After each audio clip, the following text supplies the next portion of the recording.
Selamat datang di video materi pembelajaran kedua Kimia Medisinal. Materi kedua berisi uraian tentang interaksi obat dan reseptor yang sudah diketahui. Untuk lebih jelasnya, simak video tayangan berikut ini. Bismillahirrahmanirrahim. Assalamualaikum warahmatullahi wabarakatuh. Salam sejahtera untuk kita semua. Alhamdulillah hari ini diberikan kesempatan untuk bisa melanjutkan video pendek terkait materi-materi dasar atau gambaran umum dari farmakologi dan kimia medisinal. Yang mana materi ini juga merupakan bagian dari buku farmakologi kimia medisinal yang akan kami terbitkan. Adapun materi hari ini kita akan membahas tentang enzim dan reseptor obat berupa enzim. Kita coba lihat gambaran utuh atau gambaran umum dari pembahasan ini. Oke, mungkin kita awali dulu dengan sedikit gambaran singkat siapa itu enzim. Seperti yang disampaikan pada video sebelumnya bahwa protein itu adalah mesin biologi dari atau mesin dari makhluk hidup. Enzim juga merupakan protein. Nah, kalau di video sebelumnya itu kita membahas protein yang bukan enzim, artinya dia berfungsi tanpa ada pembentukan reaksi atau senyawa baru. Tidak ada pemutusan atau pembentukan ikatan kimia. Sementara enzim ini dia terjadi pembentukan atau pemutusan ikatan kimia sehingga ada produk yaitu senyawa baru. Protein di sini pun harus pada level kita bahas pada level tersier hingga quaterner. Saya kira kemarin sudah dibahas di video sebelumnya apa itu tersier dan quaterner. Artinya kalau proteinnya sudah tidak lagi konformasi 3 dimensinya natural, maka mungkin dia berfungsi sebagai nutrisi tapi tidak berfungsi sebagai enzim.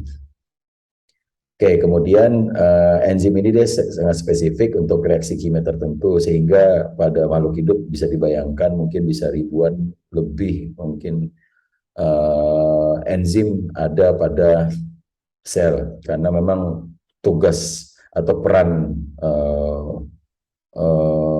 sel itu sangat banyak. Nah, untuk peran itu harus ada enzim. Oke, jadi enzim di sini untuk mempercepat terjadinya reaksi. Nah, seperti digambar di sebelah kanan ini, bahwa si enzim itu menyiapkan channel, menyiapkan pocket, menyiapkan saluran untuk substrat berikatan pada sisi aktifnya. Sehingga nanti si substrat tadi akan dibantu reaksinya untuk membentuk produk yang baru.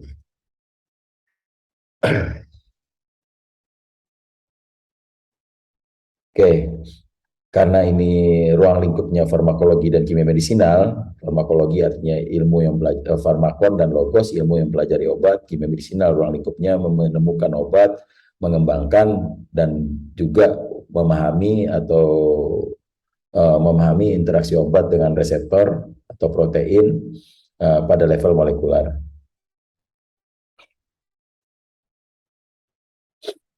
Karena kita berbicara interaksi obat dengan enzim, maka obat itu akan ditargetkan pada sisi aktif enzim pada umumnya.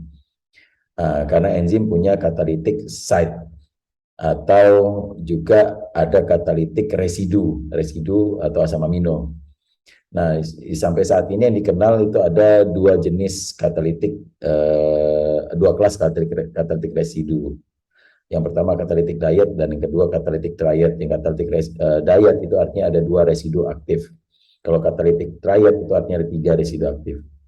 Nah, enzim ini juga membutuhkan koenzim atau kofaktor. Jadi biasa disebut koenzim itu kalau kofaktornya dari senyawa organik. Kalau dari logam itu disebut kofaktor. Untuk obat yang menargetkan enzim itu pada umumnya bertujuan untuk menghambat enzim. Contoh enzim sikloksigenase, contoh ACI ya, itu yang dua enzim yang luar biasa dikenali. Mereka menghambat fungsinya sehingga tidak produk yang dihasilkan dari enzim tersebut diharapkan bisa mengurangi masalah yang ditimbulkan oleh penyakit. Oke. Nah, karena ini hanya gambaran umum, saya kira nanti akan ada video-video detail, tapi ini masih mencoba memberikan gambaran utuh saja dulu, karena yang saya alami adalah belajar ilmu kesehatan, baik di farmasi dan kedokteran. Ini yang sulit ini menyatukan informasi atau puzzle-puzzle yang bersebaran. Nah, yang sulit sehingga dirasa mempelajari ilmu farmasi, ilmu kedokteran sulit. Nah, kita mencoba belajar bersama bagaimana memulai dari gambaran yang utuh sehingga nanti kita akan selanjutnya mencoba ke hal-hal yang lebih spesifik atau lebih detail. Nah, untuk video kali ini hanya satu contoh enzim yang ditarget oleh obat.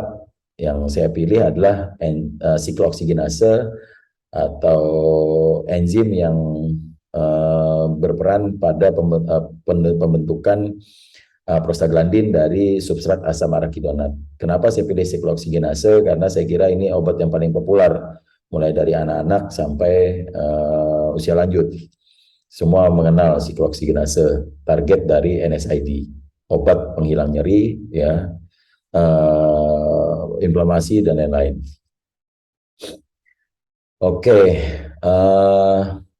di sini struktur kristalnya menunjukkan adanya tempat berikatan atau binding site atau active site dari sikloksigenase terhadap si asam arachidonat. Nah, ini bisa dilihat itu di yang seringkali warna kuning. Itu disitulah asam arachidonat bisa masuk melalui saluran tersebut dan dimulai reaksinya oleh sikloksigenase. Mungkin perlu juga dijelaskan penamaan enzim ini cukup menarik ya. Jadi sikloksigenase ini artinya si enzim ini bertugas untuk menghasilkan ring system. Pada prostaglandin ini kebetulan cyclopentane dan juga ada oksigenase, artinya penambahan molekul oksigen. Jadi enzim ini membentuk cincin ring system dan menambah oksigen. Nah, itu fungsinya. Nah, dia adalah homodimer. Artinya homodimer ini artinya dia dua monomer yang identik yang mengandung heme, artinya ini gugus senyawa protoporfirin yang berikatan pada ion logam, yang di sini besi. Oke, mungkin sebelum kita masuk ke yang interaksi dengan obatnya, kita perlu sedikit memahami, memang tidak mudah, tapi mudah-mudahan nanti dari video ini bisa menjadi dasar untuk mencari materi-materi lain. Tapi ini hanya sedikit gambaran utuh dari mekanisme natural dari si sikloksigenase ini. Jadi sikloksigenase ini pada awalnya dia harus diaktifasi. Nah, karena dia adalah catalytic diet, artinya dia punya dua residu pada catalytic site. Nah, di sini pada struktur ini catalytic site-nya atau catalytic residunya adalah tirosin sequence 385 dan histidine sequence 207. Nah, yang diaktifasi, artinya yang tahapan awal ini yang diaktifasi adalah sikloksigenase. Bagaimana mengaktifasinya?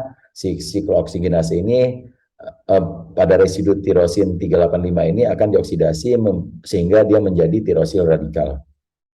Nah, yang mengoksidasi adalah si koenzim ini, si heme ini.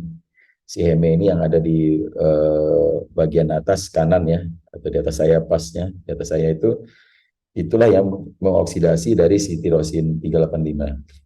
Bisa dilihat ini interaksinya, dan panjang ikatan pun masih sekitar 3,6 maksimum 5 Armstrong.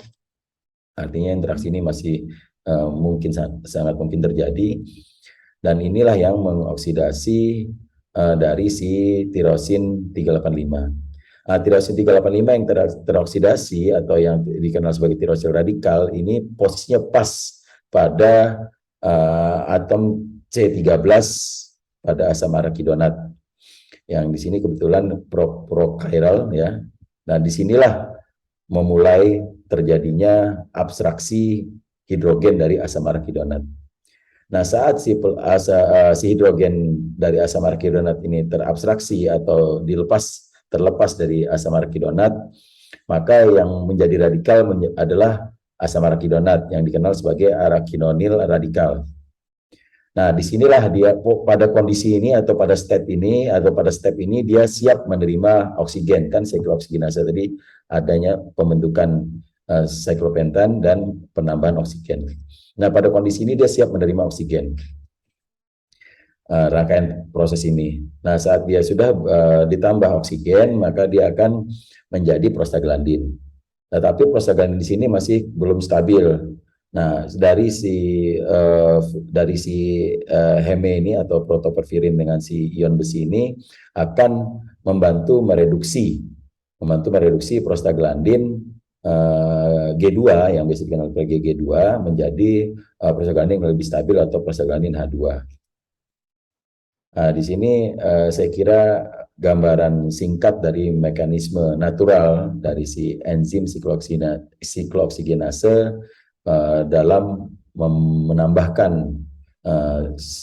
ring sistem atau cincin siklopentan pada prostaglandin dan penambahan oksigen pada asam arakidonat sesuai namanya siklooksigenase.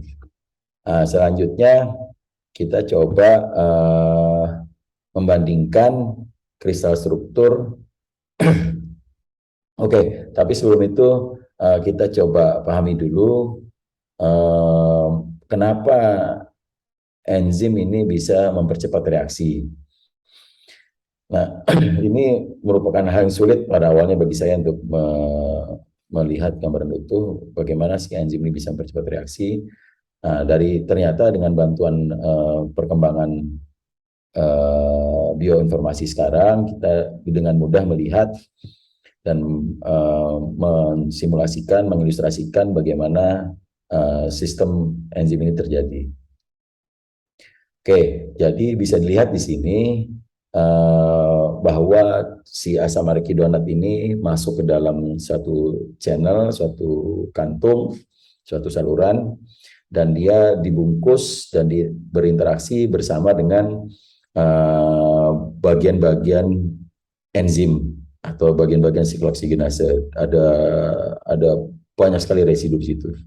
Dan di situ yang warna biru muda itu menandakan interaksi polar, dan yang hijau itu interaksi hidrofobik. Nah, interaksi inilah yang sebetulnya interaksi ini kan artinya ada interaksi energi antara si substrat dengan si enzim. Nah, pada tahun 1940, Linus Pauling menyatakan bahwa enzim itu sangat baik untuk mengkatalisis karena mereka jenis ikatan dan keunikan konformasi interaksinya lah yang saling atau yang mampu menurunkan energi aktivasinya. Karena yang seperti yang disampaikan di video sebelumnya bahwa dalam suatu molekul itu ada energi atau ada enthalpy sistem yang dapat kita hitung pada ikatan antar molekul atau ikatan antar atom. Nah, energi pada enzim atau protein inilah yang membantu untuk menurunkan energi aktivasi tadi, sehingga bisa tercapai suatu tahapan di mana substrat ini bisa dengan mudah direaksikan. Nah, karena reaksikan ini artinya terjadi pemutusan dan pembentukan ikatan baru.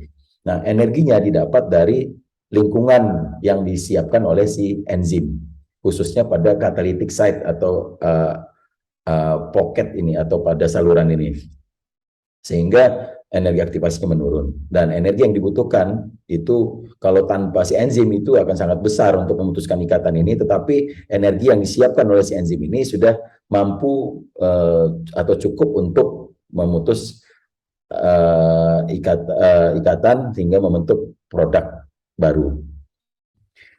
Jadi mungkin dari gambar ini bisa dengan mudah untuk kita lihat, oh ternyata enzim itu begini ya. Dia dengan energi-energi potensial atau enthalpy system pada protein atau pada enzim ini yang sangat unik dan pas atau fit yang untuk si substrat ini membantu menurunkan energi aktivasi untuk memulai suatu reaksi. Jadi mungkin itu mudah-mudahan bisa menjawab kenapa enzim bisa mempercepat reaksi. Oke, selanjutnya saya ambilkan juga satu contoh gambar kristal struktur kristal dari si ibuprofen yang berikatan pada sikloksigenase 2. Ada COX-1, ada COX-2, tapi itu nanti kita akan bahas di video selanjutnya. Saya mencoba membuat video yang pendek, jadi tidak usah terlalu lama. Oke, di sini terlihat bahwa bukan lagi asam arakidonat yang berada pada si pocket tersebut, tetapi sudah ibuprofen. Nah, memang ibuprofen ini kita kenal juga sebagai NSAID atau obat penghilang nyeri atau inflamasi, bahkan juga bisa untuk menurunkan panas. Oke, pertanyaannya kenapa ibuprofen yang berikatan dengan sikloksinase bukan asam arakidonat?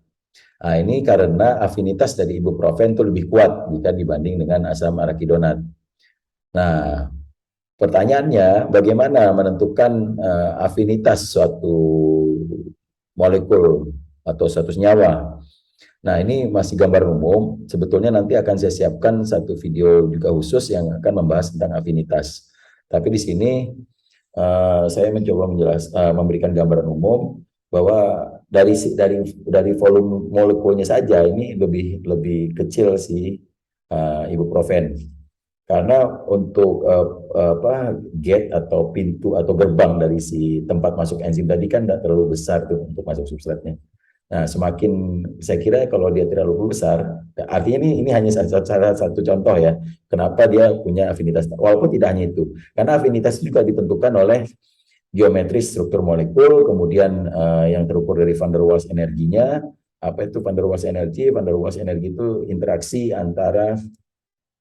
temporer antara dua molekul nonpolar ya. Tapi itu juga akan saya bahas karena ini akan terlalu panjang kalau saya jelaskan juga. Dan selain volumenya, selain geometrisnya, juga ada fleksibilitas rantai samping dari asam amino atau residu tersebut. Nah, artinya si ibuprofen ini afinitasnya lebih bagus, sehingga si enzim siklooksidinase ini lebih memilih si ibuprofen ini untuk masuk ke dalam active site-nya. Oke. Kemudian ini contoh atau target obat atau reseptor berupa enzim. Yang tadi seperti inhibitor of cyclooxygenase, such as aspirin, ibuprofen, naproxen, ketorolac, indomethacin. Kemudian ada penghambat atau inhibitor angiotensin converting enzyme, yang ini juga sangat terkenal nih, penurun tekanan darah ya, captopril, lisinopril, benazepril. Kemudian ada inhibitor of xanthine oksidase seperti allopurinol untuk obat asam urat. Kemudian ada sebenarnya banyak sekali ya. Saya hanya memberikan sedikit contoh. Ini ada juga yang cukup terkenal nih, si penghambat pompa proton. Nah, ini mohon maaf saya lupa nulis nama obatnya. Ini inhibitor of the enzyme system of hydrogen potassium adenosine triphosphate atau yang biasa dikenal sebagai penghambat pompa proton. Nah, ini perlu disampaikan juga karena saya sering sekali mendapati orang tidak tahu pompa proton itu apa, pompa proton itu apa. Pompa proton itu enzim.